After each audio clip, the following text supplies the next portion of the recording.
ہم حکیم ثنائی کی حدیقۃ الحقیقہ کا نعتیہ پورشن پڑھ رہے ہیں. تو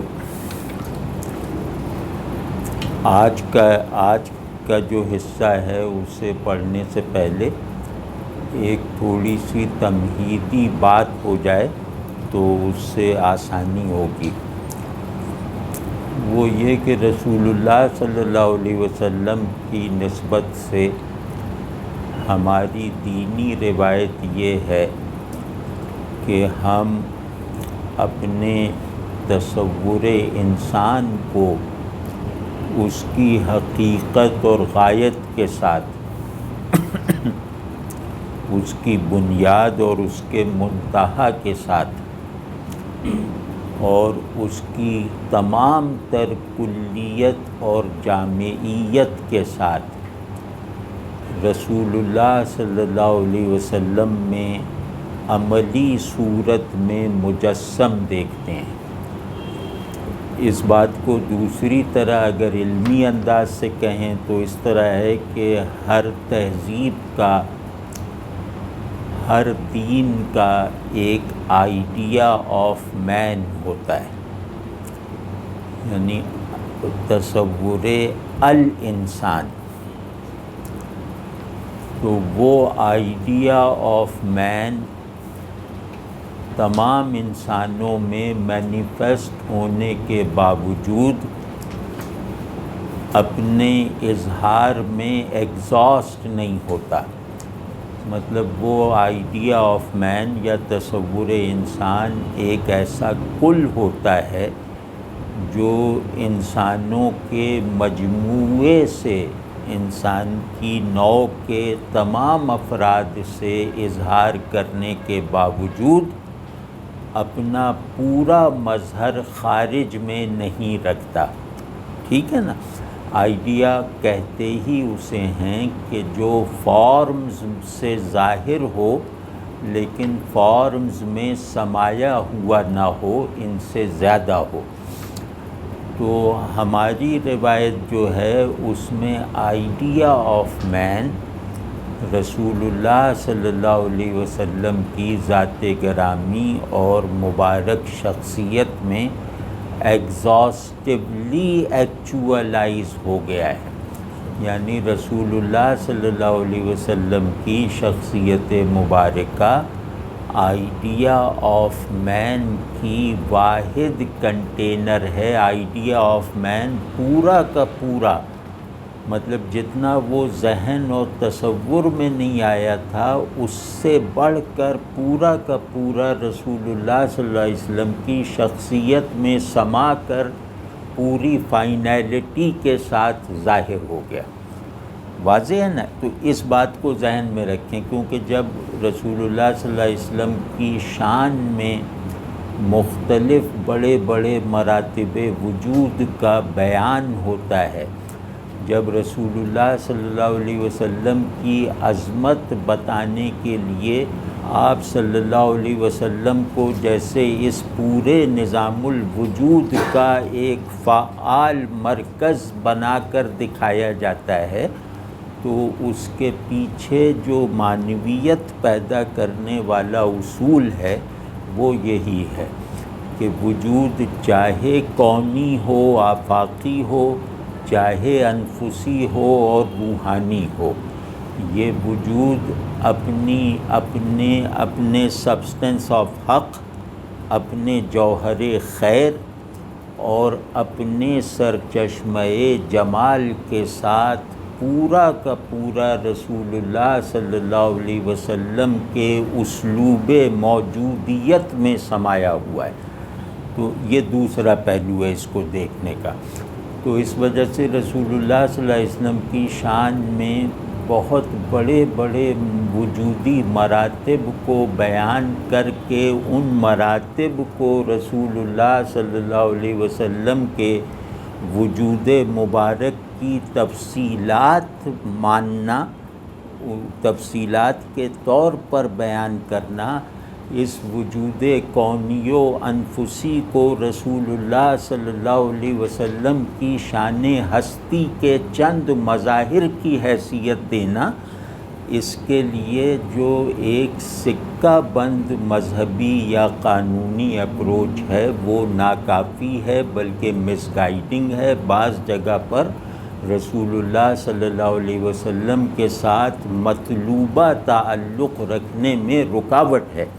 تو اس کو اس ذرا بڑے پس منظر میں دیکھیں کہ دین آیا ہے کہ آئیڈیا آف گاڈ ایکچوالائزڈ فارم میں دینے کے لیے، آئیڈیا آف مین کو عملی صورت پہنانے کے لیے، اور آئیڈیا آف یونیورس یا آئیڈیا آف کریشن کو ایک بالکل ٹھوس تنظیم کے ساتھ تجربے اور ذہن کا موضوع بنا دینے کے لیے۔ تو اس اسکیم میں رہ کر اگر ہم دیکھیں تو رسول اللہ صلی اللہ علیہ وسلم کی شخصیت اگر نہ ہوتی تو دین کا جو ایک بہت بڑا فائدہ، دین کی مطلب معنوی قوت کا، حقیقت کا ایک بہت بڑا اظہار جو ہے وہ معطل یا اوجھل رہ جاتا، کیونکہ اس دین نے کہا کہ خدا یہ ہے، اس دین نے یہ بتانا ضروری تھا۔ جو کہے کہ خدا یہ ہے اس کے اوپر یہ ذمہ داری ہے کہ وہ یہ بتائے کہ انسان یہ ہے، یعنی انسان اپنی حقیقت، اپنی غایت اور اپنی ایسوسیشنز میں یہ ہے، انسان کا وجودی مرتبہ یہ ہے۔ اسی طرح اسے بتانا چاہیے کہ دنیا کا مقصد یہ ہے، کائنات کا نظام ہستی جو ہے وہ اللہ سے تعلق کی اسکیم کے اندر یہ معنویت رکھتا ہے۔ تو اگر رسول اللہ صلی اللہ علیہ وسلم میں ایک مطلب جو آئیڈیا آف مین ایکچوالائز نہ ہوا ہوتا تو یہ دین اپنی جو مین باڈی ہے اس میں ناقص رہ جاتا۔ تو آپ سمجھیں نا کہ اللہ ہے تو اللہ کو دیکھنے کا روزن کھولا اس دین نے، اور اللہ کو اندیکھا ماننے کی منطق بتا دی۔ اسی طرح رسول اللہ صلی اللہ علیہ وسلم کو دکھا کر یہ بتا دیا کہ غیاب صرف اور صرف اللہ کے لیے ہے، وجود کے جتنے بھی حقائق ہم نے غائب رکھے تھے وہ سب کے سب رسول اللہ صلی اللہ علیہ وسلم سے ظاہر کر دیے۔ ٹھیک ہے نا؟ تو رسول اللہ صلی اللہ علیہ وسلم دراصل ایک بہت بڑے روحانی پروجیکٹ، ایک بہت بڑے مطلب نظام ہستی کا سینٹرل تھیم ہیں، یا آپ سمجھ لیں کہ واحد ریفرنٹ ہیں۔ ریفرنٹ کہتے ہیں کہ جس سے نسبت پیدا کر کے چیزوں میں معنی پیدا ہوتے ہیں اور ان کی سطح وجود متعین ہوتی ہے۔ ٹھیک ہے نا؟ تو آپ صلی اللہ علیہ وسلم کی ذات اقدس سے اور آپ صلی اللہ علیہ وسلم کے ساتھ بھیجی گئی کتاب اللہ سے، یہ دونوں عنوان میں دو ہیں، حقیقت میں ایک ہیں۔ تو اس سے یہ پتہ چلا کہ خلق اپنے حقائق کے ساتھ مجسم ہے اور ظاہر ہے، خلق اپنے حقائق کے ساتھ ظہور وجودی رکھتی ہے ذات رسول صلی اللہ علیہ وسلم میں، اور اظہار انکشاف شعوری رکھتی ہے قرآن کریم میں۔ آپ سمجھیں کہ انسان کے وجود اور شعور کے دونوں دائرے خلق کی صورت سے لے کر اس کی حقیقت تک سے بھر دیے گئے، کتاب اللہ اتار کر رسول اللہ صلی اللہ علیہ وسلم کو بھیج کر۔ واضح ہے نا؟ تو گویا رسول اللہ صلی اللہ علیہ وسلم پہلے مظہر کی حیثیت رکھتے ہیں کہ خلق اظہار محض ہے، یعنی خلق اور اس کے حقائق، انسان اور اس کی ریئلٹی، انسان اور اس کی غایتیں، اور انسان سے متعلق ہو کر کائنات اور اس کی حقیقت و غایت، اور ان دونوں کی حقیقتوں اور مقصدوں میں ایک نقطۂ عینیت یہ سب کا سب رسول اللہ صلی اللہ علیہ وسلم کی ذات اور پیغام سے گویا اپنی حقیقت کے وفور کے ساتھ اظہار پا گیا. ٹھیک ہے نا. اب اسی وجہ سے کہا جاتا ہے کہ دین میں اضافہ نہ کرو وہ بدعت ہے. اس کا مطلب یہ ہے کہ حق نے اپنے دائرۂ ظہور کو مکمل کر لیا اور خلق میں جو جوہر ہدایت اور جو مغز للہیت ہے وہ سب کا سب راستوں اور منزلوں دونوں سطحوں پر ہمیشہ کے لیے ظاہر ہو گیا. اب اس میں نہ کسی نئے ادراک کا اضافہ ہو سکتا ہے نہ کسی تازہ اظہار کی گنجائش ہے. ٹھیک ہے, واضح ہے نا. تو یہ آپ صلی اللہ علیہ وسلم کا معجزہ ہے کہ ایک پرنسپل پرماننٹ پرسپیکٹو کا قیام جو حقیقت کے علم پر کھڑا ہے اور صورت کے علم کو غلطی اور صحت ان دونوں اصولوں سے گزارتے ہوئے صورت کے علم کو اتنا بڑھا رہا ہے کہ صورت اپنی حقیقت سے مناسبت پیدا کر لے صورت رہتے ہوئے. یہ ذہن میں رہے. تو اب اس پس منظر میں یہ اشعار دیکھیے گا جو اب آئیں گے. جان عاقل جہاں بدو دیدہ, جان عاقل جہاں بدو دیدہ, زانش بر جان خویش بگزیدہ.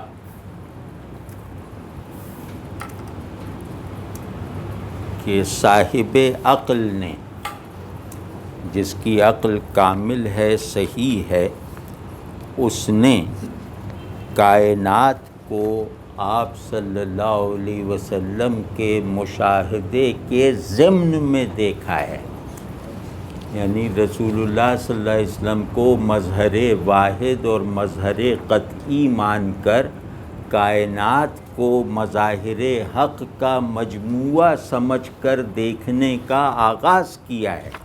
یعنی آپ صلی اللہ علیہ وسلم کو دیکھنے کا پہلا نتیجہ یہ ہے, آپ صلی اللہ علیہ وسلم کے ساتھ ذہنی اور شعور کی نسبت قائم کر لینے کا پہلا پھل یہ ہے کہ آدمی کائنات میں جاری ایک سمبلزم جو ہے اس کو اپریشیٹ کرنے کے لائق ہو جاتا ہے اور انسان اور کائنات کے بارے میں اپنے تمام علوم کا تانا بانا اس طرح بنتا ہے کہ انسان اور کائنات کے کلینکل تجزیے کے نتیجے میں میسر آنے والا علم بھی اللہ کی معرفت میں اضافہ کرے. یعنی فطرت کا ایسا مطالعہ کرو کہ ہدایت میں ترقی حاصل ہوتی رہے. یہ آپ صلی اللہ علیہ وسلم نے تعلیم فرمایا ہے اور یہ آپ صلی اللہ علیہ وسلم کی لائی ہوئی کتاب نے ہمیں یہ پرسپیکٹو فراہم کیا ہے. تو انسان دو طرح کے بنیادی پرسپیکٹوز کا مجموعہ ہے. ایک پرسپیکٹو ہے ذہن کو اپنے موضوعات سے متعلق رکھنے کے لیے. ذہن اپنے موضوعات سے باضابطہ منظم مربوط نتیجہ خیز صورت میں متعلق رہے, اس کے لیے پرسپیکٹو کا قیام ہوتا ہے, تناظر کا. تو شعور کو پرسپیکٹو فراہم کیا قرآن نے, وجود کو احوالی پرسپیکٹو یا پرنسپل ذوق مہیا کیا ذات رسول صلی اللہ علیہ وسلم نے. تو گویا انسان کا جو سب سے بڑا مشن جو سب سے بڑا پروجیکٹ ہے وہ یہ ہے کہ میرا شعور حقیقت پر رہتے ہوئے اپنی تکمیل کرے. اسی طرح دوسرا پروجیکٹ یہ ہے کہ میرا وجود اپنی اصل پر ثابت قدم رہتے ہوئے اپنے کمال کے مرحلے طے کرتا رہے. تو یہ دونوں ترقیاں جب ایک ہی اصول اور ایک ہی منزل کے لیے ہوں گی تو پھر انسان پر شعور اور وجود کی وہ ہڈن آئیڈینٹی ان کے ایک ہونے کی وہ مخفی حقیقت کھل جاتی ہے جو گویا وجود شعور کو اس کی تکمیل کا علم فراہم کرتی ہے اور وجود کو اس کے کمال کا حال بخشتی ہے۔ تو یہ سارا پروجیکٹ جو ہے یہ رسول اللہ صلی اللہ علیہ وسلم سے نسبت شعوری اور نسبت وجودی پیدا کیے بغیر شروع بھی نہیں ہو سکتا، ٹھیک ہے نا۔ تو اور ہمیشہ مطلب یہ کہ رسول اللہ صلی اللہ علیہ وسلم کی شخصیت مبارکہ میں ایک آفاقی عنصر ایسا ہے جو کہتا ہے کہ بڑے آدمی کی تعریف تم خود بناؤ۔ میں یہ نہیں کہتا کہ فقہ دیکھ کر، علم الاخلاق دیکھ کر، یا ہمارے دین کا نظام اخلاق دیکھ کر، یا شریعت سے روشنی حاصل کر کے بڑے آدمی کا تصور بناؤ۔ وہ کہتے ہیں کہ تم اپنی بہترین فلسفیانہ صلاحیتوں کے ساتھ، اپنی بہترین نفسیاتی انسائٹ کے ساتھ ایک آئیڈیا آف مین خود بنا لو اور پھر اس کو ایکچوئلائز ہوتے ہوئے میری شخصیت کے کسی حصے میں دیکھ لو۔ اب تو ایسی شخصیت بڑی وہ ہوتی ہے کہ وہ کس بڑائی کے کسی خاص اینگل یا کسی خاص زاویے سے یا کسی خاص حلقے کے لیے بڑی نہیں ہے۔ سچی بڑائی یونیورسل ہوتی ہے۔ تو کہتے ہیں بڑائی کا جو بھی تصور قائم کر لو وہ تم پہلی ہی نظر میں میری ذات میں پورا اترتے ہوئے دیکھو گے، پورا ہوتے ہوئے دیکھو گے۔ تو اب کہہ رہے ہیں کہ عاقل نے کائنات کو دیکھنے کا پرنسپل پرسپیکٹیو آپ سے حاصل کیا۔ پرنسپل پرسپیکٹیو بن ہی نہیں سکتا جب تک ذہن اس بات کو ایک مسلمے کے طور پر، ایک قانون کے طور پر اپنے اوپر نافذ نہ رکھے، اپنے لیے بائنڈنگ نہ بنائے کہ میرا ہر آبجیکٹ، میں جس چیز پہ بھی نظر ڈالوں وہ سمبل ہے۔ اس کا علم اس کی فوری حدود وجود کا احاطہ کر کے مکمل نہیں ہوتا، اس کا علم اس سے آگے گزرے بغیر مکمل نہیں ہوگا۔ آپ سمجھیں نا، اس کو کہتے ہیں سمبلزم۔ سمبل وہ شے ہے جو اپنے معنی کو ایکسپریس کرنے کے ساتھ خود اپنی معنویت کو اسٹیبلش کرنے کے لیے دوسری طرف اشارہ کرے، ٹھیک ہے نا۔ تو کہتے ہیں کہ عاقل نے آپ صلی اللہ علیہ وسلم سے وہ بنیادی تناظر اخذ کیا اور اسے کائنات پر اپلائی کرنا سیکھا، جس کے نتیجے میں اسے گویا یہ حتمی معرفت، یہ فلفلنگ دانش حاصل ہو گئی کہ اس کائنات کی کثرت اشیاء وحدت حقیقت کے اظہار کے لیے ہے، ٹھیک ہے نا۔ تو اور کمال ہے کہ آپ صلی اللہ علیہ وسلم کی نسبت کی روشنی میں عاقل نے، جان عاقل کا مطلب ہے انسان کے عقلی وجود نے آپ صلی اللہ علیہ وسلم سے استفادے کی نیت کی تو کائنات کے بارے میں درست ترین اور کامل ترین علم حاصل کرنے کا دروازہ اس پر کھل گیا، اور وہ کامل ترین علم یہ ہے کہ کائنات خدا کی نشانیوں کا مجموعہ ہے۔ اور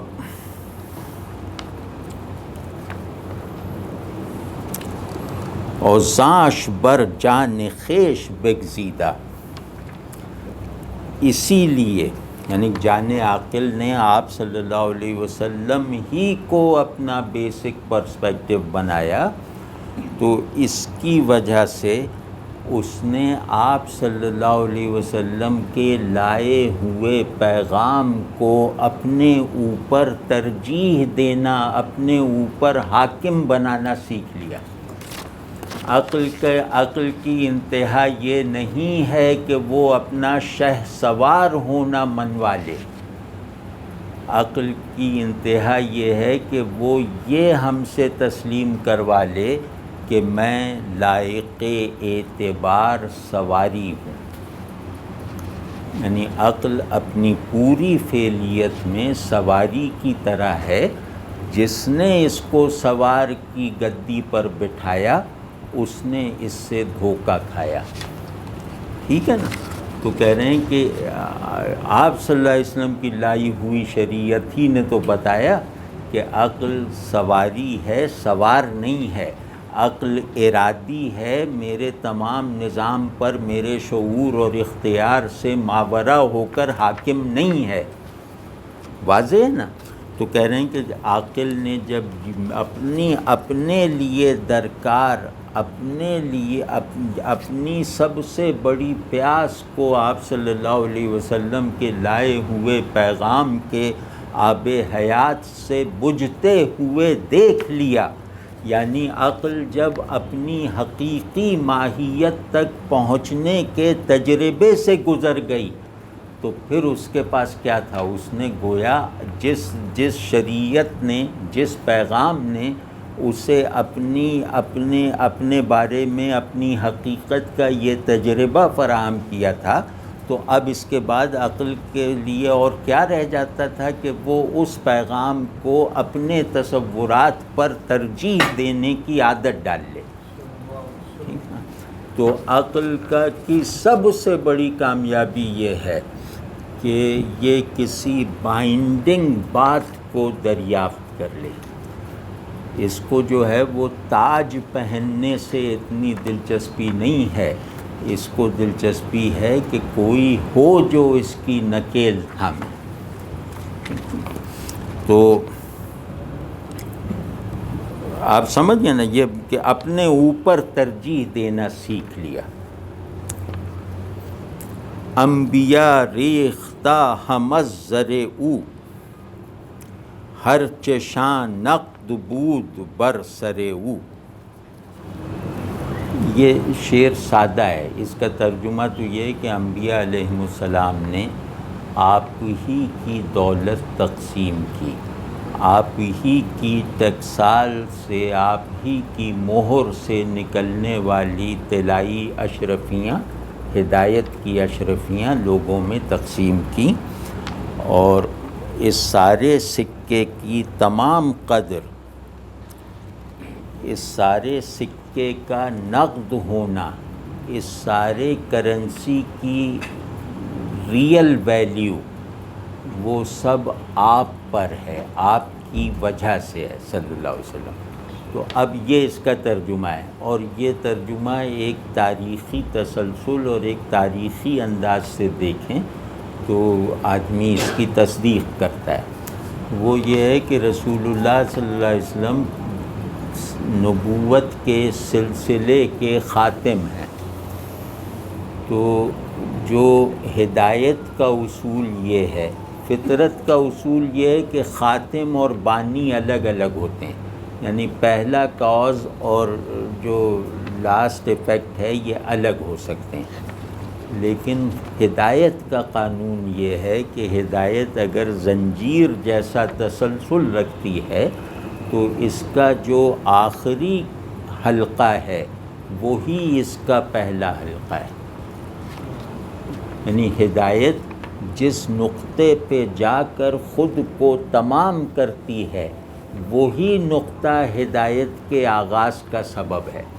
تو کہہ رہے ہیں کہ کیونکہ نبوت کے سلسلے کو رسول اللہ صلی اللہ علیہ وسلم پہ تمام ہونا تھا، تو آپ صلی اللہ علیہ وسلم نبوت کے ایک بنیادی کانٹینٹ کے طور پر، نبی کی لائی ہوئی دعوت کے ایک مستقل مضمون کے طور پر ہمیشہ جاری رہے، ہمیشہ حاضر رہے۔ یعنی آپ تمام انبیاء علیہم السلام کی نبوت کا پرنسپل کانٹینٹ آپ صلی اللہ علیہ وسلم تھے، یعنی آپ صلی اللہ علیہ وسلم تمام انبیاء علیہم السلام کی صورت میں گویا اپنا بتدریج اظہار فرما رہے تھے، جو کمال کو پہنچا یہاں. تو یہ اس کا مطلب ہے.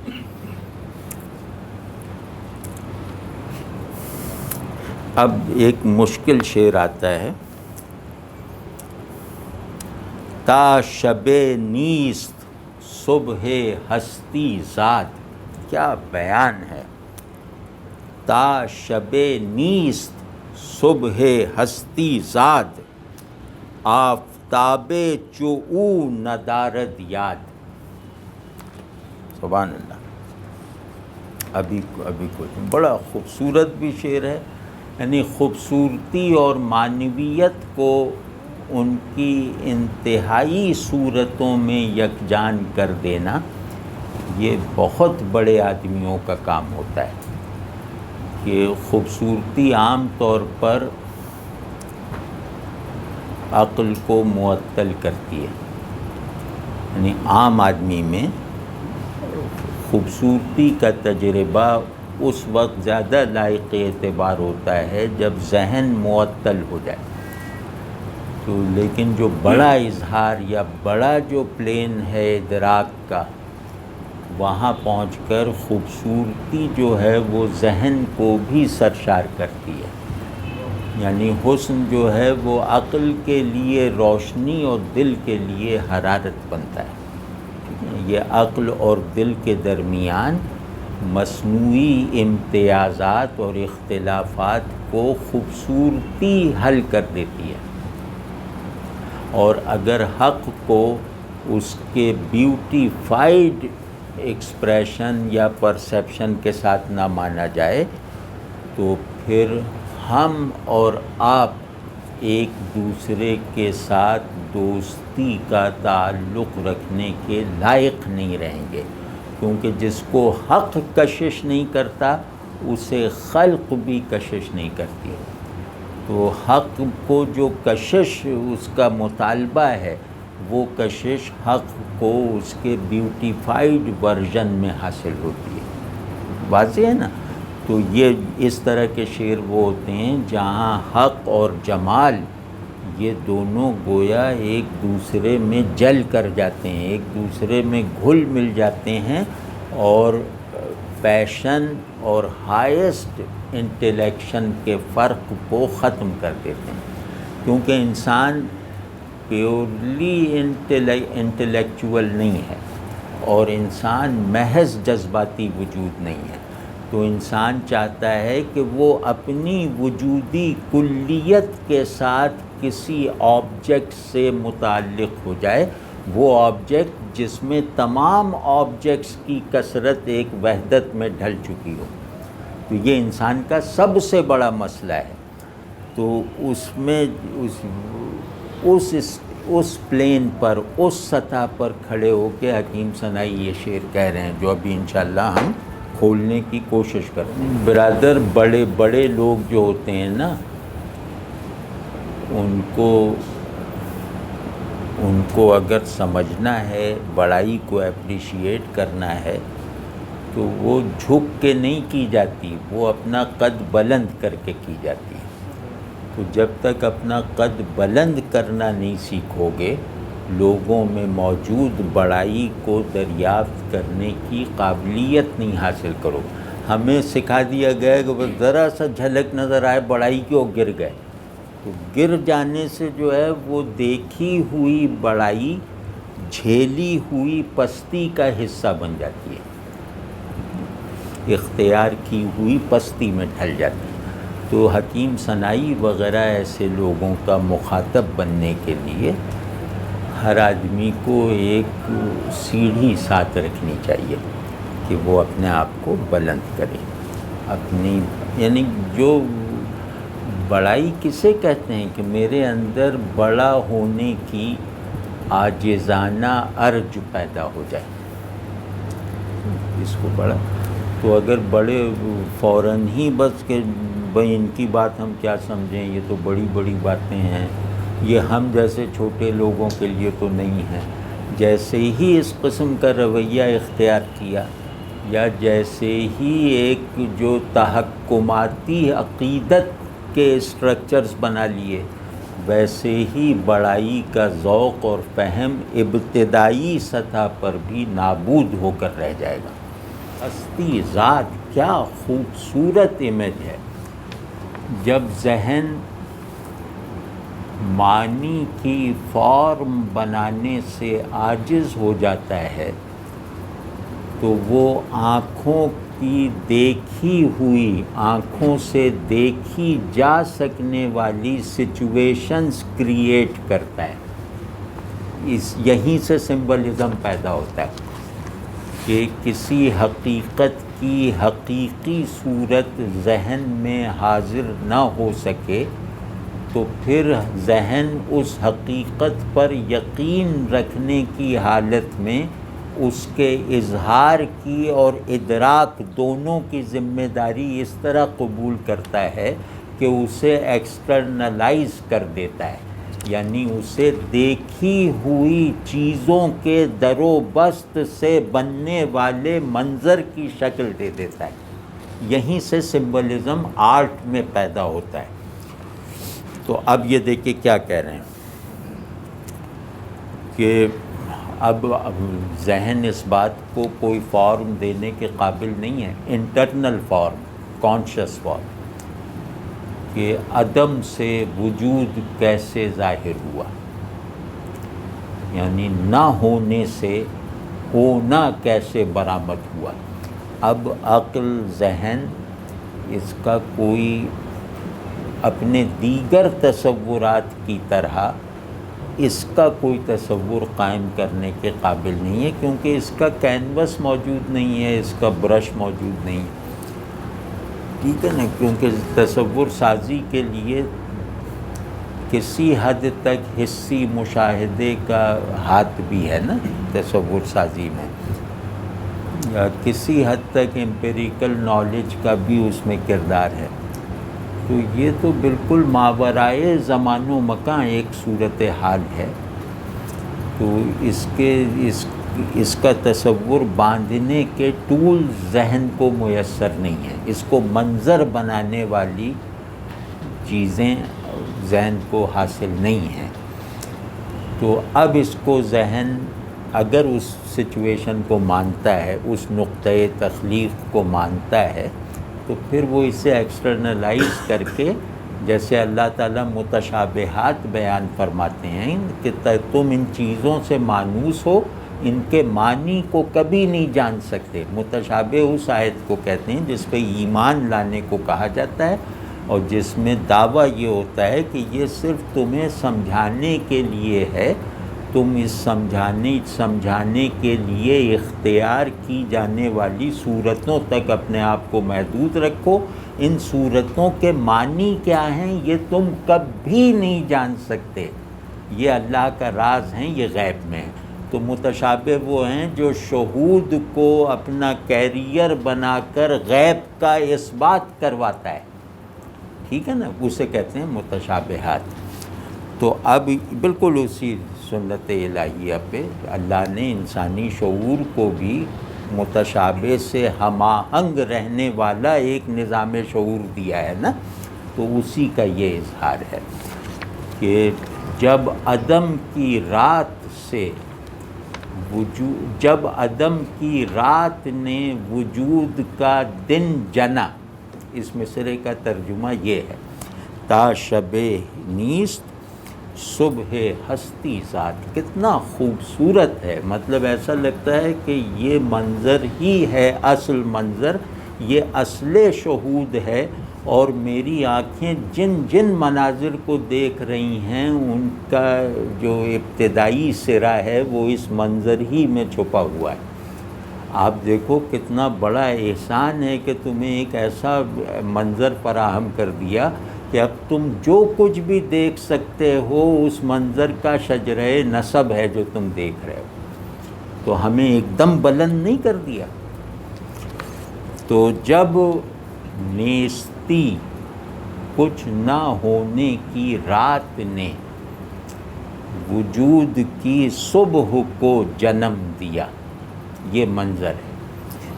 اب کیا کہہ رہے ہیں؟ اب یہاں سے منقبت کا آغاز کر رہے ہیں، یعنی کہ موجود ہونے کی اولین حالت کو رسول اللہ صلی اللہ علیہ وسلم سے منسوب کر رہے ہیں۔ آپ سمجھیں نا، جیسے سلسلہ ہدایت کے آغاز کو آپ صلی اللہ علیہ وسلم کی طرف نسبت دی ہے، اسی طرح نظام فطرت کے اوریجن کو رسول اللہ صلی اللہ علیہ وسلم میں دکھایا ہے کہ جب عدم کی رات نے وجود کی صبح جنی، اور جب نہیں، جب سے، جب بھی تا کا مطلب جب بھی ہے اور جب سے بھی ہے، مطلب اس کو آگے ہسٹوریسائز کر دیا۔ جب اور جب سے عدم کی رات، عدم کی کوکھ سے وجود کی صبح طلوع ہوئی۔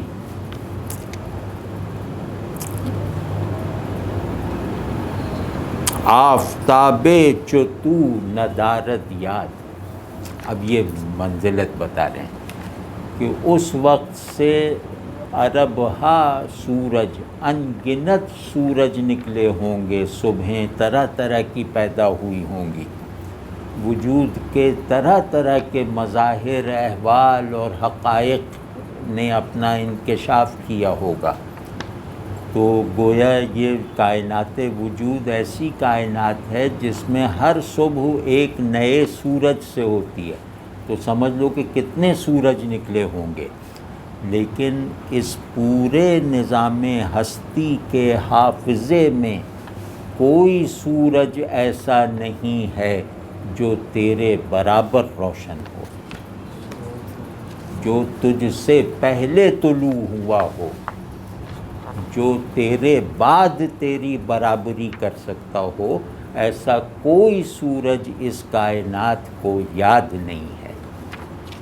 اب آپ سمجھے نا کہ اب وجود اپنے الہی کانٹینٹ میں بھی تجھ میں ہے، اور وجود اپنے کونیاتی اور انسانی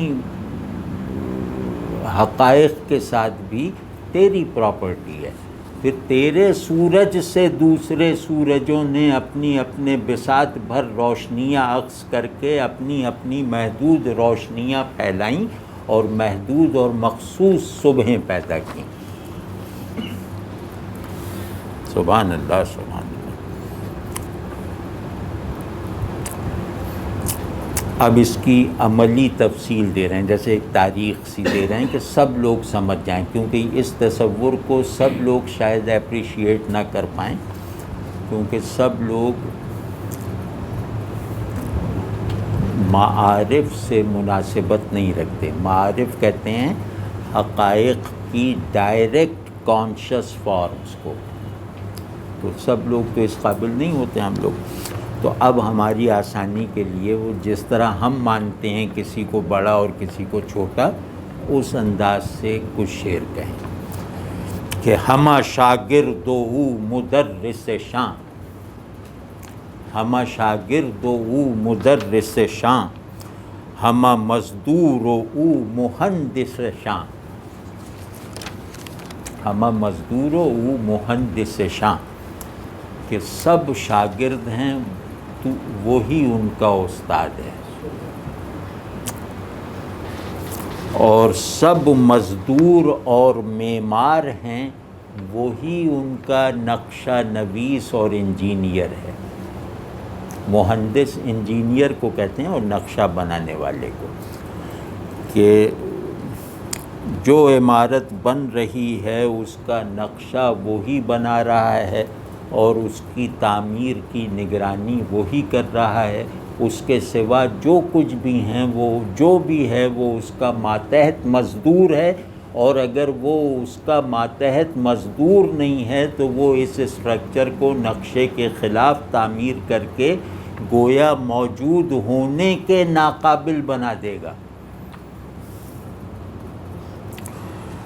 تو او سرے بود و عقل گردن او، میں نے عقل کے لیے ایسی فریزنگ کبھی نہیں پڑھی کہ عقل کو کہنا کہ عقل اس کی گردن ہے. یہ کبھی آپ نے سنا ہے کہ عقل کو گردن سے تشبیہ دی جائے؟ دیکھیں کس طرح نبھایا ہے. او سرے بود و عقل گردن او، او دل بود و انبیاء تن او، کہ وہ سر تھا اور عقل اس کی گردن ہے. وہ سر ہے، عقل اس کی گردن ہے. گردن پہ سر ہے نا. ایک تو منزلت ہے کہ سر گردن سے بلند ہے، اور دوسرے گردن بھی فضول نہیں ہے. یہ گردن نہ ہو تو یہ گردن اللہ نے اس لیے بنائی ہے کہ اس سر کو اٹھائے رکھے. تو اللہ نے عقل اس لیے پیدا کی ہے کہ رسول اللہ صلی اللہ علیہ وسلم کو اپنا سردار، اپنا مدرس بنائے رکھے. اور مطلب یہ کہ عقل ستون رسالت کے طور پر بخشی گئی ہے، تاکہ وہ رسالت کے اسٹرکچر کا بوجھ عقل کے سوا کوئی نہیں اٹھا سکتا. تو او دل بود و انبیاء تن او، وہ دل تھا اور انبیاء علیہم السلام اس کے لیے جسم ہے. یعنی انبیاء علیہم السلام جسم کی جہت سے کثیر ہیں، قلب کے پہلو سے واحد ہیں. وہ نبوت کا دل ہے، وہ عقل کے ستون پر مطلب متمکن سر ہے. ٹھیک ہے، واضح ہے نا. اب اس میں تفصیل ہے. مطلب یہ شعر سہل ممتنع کی طرح ہے. سہل ممتنع کہتے ہیں کہ بیان میں کوئی مشکل نہ ہو، اس کے اولین فہم میں کوئی دشواری نہ ہو. یعنی بیان آسان اور اس کا مخاطب سمجھ رہا ہے کہ اس کو سمجھنا بھی دشوار نہیں ہے، لیکن جب بھی وہ دوسری مرتبہ دیکھے گا اسے نیا مفہوم حاصل ہوگا. اور جب بھی اس سے کہا جائے گا کہ ان آسان لفظوں میں کیا کہا گیا ہے، پوری بات بتاؤ، تو کوئی مخاطب پوری بات نہ بتا سکے. ہر مخاطب ایک بات بتائے جو صحیح ہو، لیکن پوری بات نہیں بتا سکتا. تو سہل ممتنع اسے کہتے ہیں کہ جو اظہار کو بھی عاجز کر دے اور فہم کو بھی بے بس کر دے، اپنی آسانی سے، اپنی سادگی سے. ٹھیک ہے نا. تو یہ سہل ممتنع ہے، اور اس کو کیسے دیکھیں، اس کو دو پہلوؤں سے دیکھیں کہ دو اصول ہیں. مطلب ہم یہ سمجھیں کہ ہدایت بنیادی پرنسپل ہے، ہدایت سبب وجود ہے، ہدایت مقصد وجود ہے. اگر ہم اس پرسپیکٹو میں رکھ کر دیکھیں تو اب یہ کہہ رہے ہیں کہ ہدایت کے دو چینلز اللہ نے کھولے ہیں. ایک چینل عقل ہے کہ عقل میں اللہ نے یہ صلاحیت رکھی ہے کہ وہ کائنات کو دیکھتے ہوئے خالق کائنات کے وجود کو ثابت کر سکتی ہے. ٹھیک ہے نا. اور دوسرا چینل ہے نبوت، کہ نبی نہیں ہیں تو اللہ یہ نہیں چھوڑے گا کہ تم نے میرا انکار اس لیے کر دیا کہ نبی نہیں پہنچے تھے تم تک، اس پر چھوڑے گا نہیں، اپنا انکار معاف نہیں کرے گا. تو وہ اس وجہ سے نہیں کرے گا کہ اللہ کہے گا کہ نبی تم تک نہیں پہنچا، ہم نے عقل تو تمہیں دی تھی نا. عقل کا مطلب ہے بہت ساری چیزوں کی واحد اصل کو دریافت کر لینے کی صلاحیت. ٹھیک ہے نا. تو کہنے تمہیں عقل دی تھی تو تم عقل کی پہلی حرکت ہی یہ ہے، جیسے ہی وہ کسی شے کو دیکھتی ہے تو اس کے ساتھ ہی وہ اس کے خالق کا تصور باندھتی ہے۔ عقل اس کے بغیر شے نہیں دیکھتی نا کہ اس کا سبب کیا ہے، اس کا خالق کون ہے۔ تو وہ کہہ رہے ہیں کہ عقل میں ہدایت یابی کا جو مادہ ہے وہ فطری مادہ ہدایت بھی، کیونکہ اللہ نے تجھے انسان بنانے کا منصوبہ بنا رکھا تھا، لہٰذا وہ فطری ملکہ ہدایت بھی تیری ہی نسبت سے بامانی ہے۔ یعنی عقل کو عقل بننے کے لیے بھی تیری نسبت کی ضرورت ہے، اور عقل کا مقصد یہ ہے کہ وہ تیرے لائے ہوئے حقائق کو سہار سکے، اس کی تصدیق کر سکے، اس کا بوجھ اٹھا سکے۔ واضح ہے نہیں بات؟ اور دوسرا چینل نبوت کا ہے، تو وہ واضح ہے کہ نبوت جس واحد پیغام کی دعوت کی روایت ہے، وہ واحد پیغام اللہ تبارک و تعالی نے پورے کمال کے ساتھ تجھ سے خاص کر رکھا تھا۔ تو لہٰذا وہ قلب جو حقیقت ہدایت کا مسکن ہے وہ تو ہے، اور اس قلب کو اپنے اظہار کے لیے اپنے کنٹینر کے طور پر جو جسم چاہیے ہوتا ہے وہ جسم انبیاء علیہم السلام ہے۔ یعنی تو تمام انبیاء علیہم السلام تیری ہی دعوت کے مظاہر ہیں۔ ایک اینگل یہ ہے۔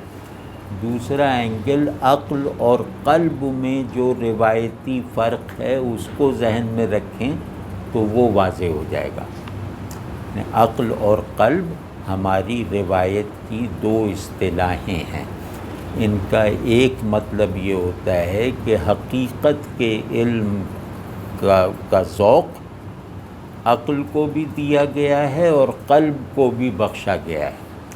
تو حقیقت کے ساتھ عقل ایبسنس کے اصول پہ تعلق رکھتی ہے، یعنی عقل اگر اس پورے نظام کائنات کی کوئی اصل واحد ڈھونڈے تو وہ تصور ہوگا، تصور محض ہوگا، اور قلب اگر اس پوری کائنات کی حقیقت واحد کو پائے گا تو وہ اس کے اندر حال کے طور پر ہوگا، پریزنس کے چینل سے ہوگا۔ تو قلب کو دیا گیا عقل اس لیے ہے کہ وہ حقیقت کی شان غیاب کو اپریشیٹ کرے، حق جو ظاہر نہیں ہے اسے اپریشیٹ کرے، اور قلب اس لیے دیا گیا ہے کہ حق کی شان غیاب کو بھی ایک وفور حضور کے ساتھ اس کی تصدیق کرے۔ ٹھیک ہے نا؟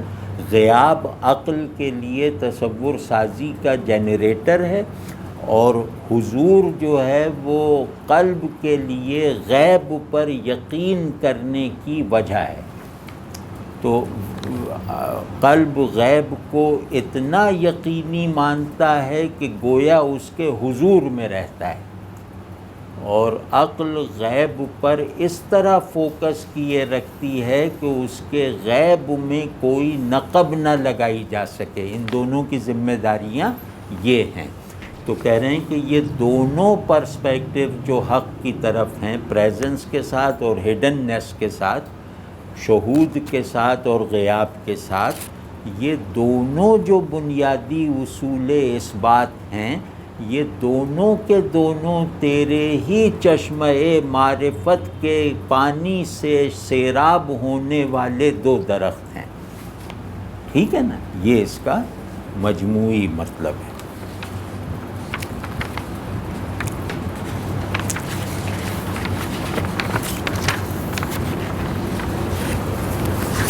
لیکن اس کو تھوڑا سا یہ کہ مطلب میری اپنے سے لیے بھی یہ خواہش ہے، آپ کے لیے بھی، کہ بڑے مضامین جو ہوتے ہیں نا، وہ کسی غور اور تحقیق کے نتیجے کے طور پر سامنے نہیں آتے. بڑے مضامین، بڑے معانی، وہ جیسے وہ ڈسکلوز ہوتے ہیں، وہ منکشف ہوتے ہیں. اور بڑے معانی میں ایک وجودی پن ہوتا ہے، ان میں تصوراتی پن نہیں ہوتا، ایک وجودی پن ہوتا ہے. تو اگر ہم بڑے معانی کے کسی بھی بیان کو ذوقی سطح پر اپریشیٹ کریں، اس سے چاہے ہمارے ذہن میں کوئی قابل اطمینان مفہوم نہ پیدا ہو سکے، لیکن ہم اس معانی کی چھاؤں میں رہنے کا ایک حال محسوس کر سکیں، تو اتنا بھی بہت ہے. تو اس وجہ سے کہا جاتا ہے کہ حقیقت ذوق میں زیادہ ہے، فہم میں کم ہے. تو ذوق حقیقت پیدا کرنے کی کوشش کرو. فہم حقیقت چلو حاصل ہو گیا تو ہو گیا، نہیں ہوا تو انشاءاللہ اس کا ازالہ ہو جاتا ہے کہ مجھے یہ ساری چیزیں، مجھے شب نیست سے صبح ہستی کا طلوع ہونا اپنی طرف کھینچ لیتا ہے. یہ حالت تو ہونی چاہیے نا. میرے لیے یہ منظر بہت پرکشش ہو جائے تو چاہے میں اس منظر میں جو ذہن کی تسکین کرنے والے معانی ہیں ان کو چاہے نہ حاصل کر سکوں، لیکن اس منظر میں جو وجود کی تکمیل کرنے والے احوال ہیں ان میں تو کوئی رکاوٹ نہیں ہے نا، وہ ذوق کی سطح پر حاصل ہو سکتے ہیں. تو لہٰذا آدمی کو اپنے ٹیسٹ کو ریفائن کرتے رہنا چاہیے. یہ زیادہ بڑی ذمہ داری ہے ذہن کو انلائٹن کرنے کے مقابلے میں. وہ سنائی کا اسی حدیقہ کا شعر ہے کہ بچے بت اگرچہ دی نہ بود، کہ بطخ کا بچہ چاہے ایک دن کا ہو، آب دریاش تا بسی نہ بود، دریا کا پانی اس کے بھی سینے تک ہوتا ہے. مطلب وہ بھی دریا کے پانی میں اتنا غرق ہوتا ہے جتنا بڑی بطخیں ہوتی ہیں، وہ بھی دریا میں تیر لیتا ہے جیسے بڑی بطخیں تیر لیتی ہیں. بڑی بطخ اور بطخ کے بچے میں فرق صرف ذہنی پرسیپشن کا ہے کہ بڑی بطخ کو یہ معلوم ہے کہ کنارہ یہاں سے کتنی دور ہے، آگے کوئی جزیرہ ہے یا اس طرح، یا گہرائی اتنی ہے. چھوٹی بطخ کو اس دریا کی ذہنی معرفت نہیں ہے، لیکن وہ کسی نقصان میں نہیں ہے. وہ اس دریا میں موجود رہنے کا جو بنیادی حال ہے اس کو رکھتی ہے، تو اس دریا میں رہنا کوالیفائی کرتی ہے. تو ہمیں چاہیے کہ ہم دریا میں رہنا تو کوالیفائی کریں نا. پھر دریا کا فہم جو ہے وہ دریا کی کشش سے پیدا ہوگا. تو دریا کی کشش محسوس نہیں ہوئی تو اسے مفہوم بنانے کا عمل شروع بھی نہیں ہوگا. پہلے فرمایا تھا کہ حضور پاک صلی اللہ علیہ وسلم غیب میں بھی نہیں، اس کا مطلب یہ کہ غیب ایمان کا موضوع ہے، شہود علم کا موضوع ہے. اس پورے کلیے کو ویریفائی کیا ہوتا ہے، یہ پورا کلیہ ویریفائی ہوتا ہے رسول اللہ صلی اللہ علیہ وسلم سے. تو ان معنوں میں ہم کہہ رہے ہیں کہ اگر غیب پر ایمان درکار ہے تو رسول اللہ صلی اللہ علیہ وسلم مرکز ایمان ہے، اور اگر شہود کا مبنی بر حق علم درکار ہے تو رسول اللہ صلی اللہ علیہ وسلم واحد رہنما ہے. مبنی بر حق علم شہود کیا ہوتا ہے؟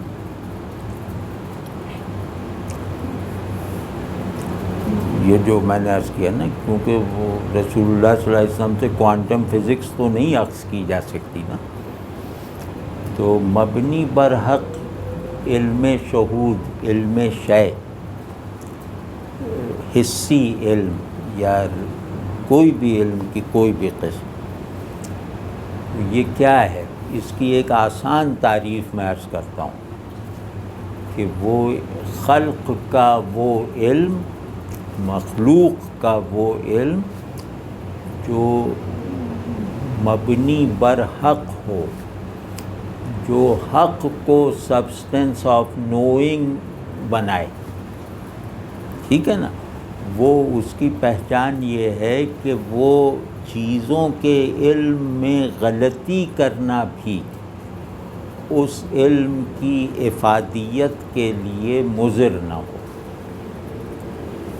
یعنی چیزوں کے علم میں غلطی کرنا بھی مفید ہو. یہ مبنی بر حق علم ہے کہ اب میں اگر میز کو کرسی سمجھ لیتا ہوں تو کوئی بات نہیں، میں یہ تو یہاں مجھے رد کر دیا جائے گا، میری اصلاح کر دی جائے گی کہ بھئی میز کو کرسی تم نے غلط سمجھا. لیکن میز کو کرسی سمجھنے کا کوئی مستقل نقصان مجھے نہیں ہوگا اگر میں میز اور کرسی دونوں کو مظہر حق سمجھنے کے موقف پر کھڑا ہو کر ان کو دیکھ رہا ہوں. تو جب میں نے میز کو کرسی کہا تو اس میں ایک فائدہ تو مجھے حاصل ہو گیا نا کہ میں نے حق کے اظہار کو شے میں دیکھا، یا شے کو حق کے مستقل پرسپیکٹو سے دیکھا. تو اس میں تو ترقی ہوئی، اس میں ایک آبجیکٹ کا اضافہ ہو گیا، ایک مرحلہ طے کر لیا. لیکن اس کی واقعی پوزیشن یہ ہے کہ وہ علم غلط ہے، وہ علم غلط ہے. تو اس غلطی کی اصلاح ہو جائے گی، یا اس غلطی کا اگر مجھے کوئی نقصان ہو گیا کہ اس میز کو کرسی سمجھ کے بیٹھ گیا تو یہ ٹوٹ جائے گی، میرے کو چوٹ لگے گی.